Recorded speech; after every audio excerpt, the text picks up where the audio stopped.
How to turn off eco mode on Chevy Malibu. So what you're gonna have to do is simply press the button with the snowflake icon. If the LED light is green just below the snowflake picture, who means eco mode is on. Pressing it one time will return the air conditioning to the default setting. Pressing the button one more time will turn it on the comfort mode. The LED light will be amber in color. While in this mode, the engine shut off frequency and duration will be decreased and cooling will be optimized.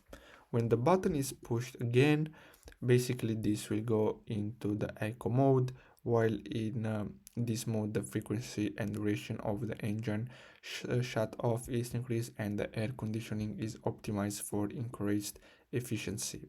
So basically that's all. I really hope you found this video helpful. Thanks for watching.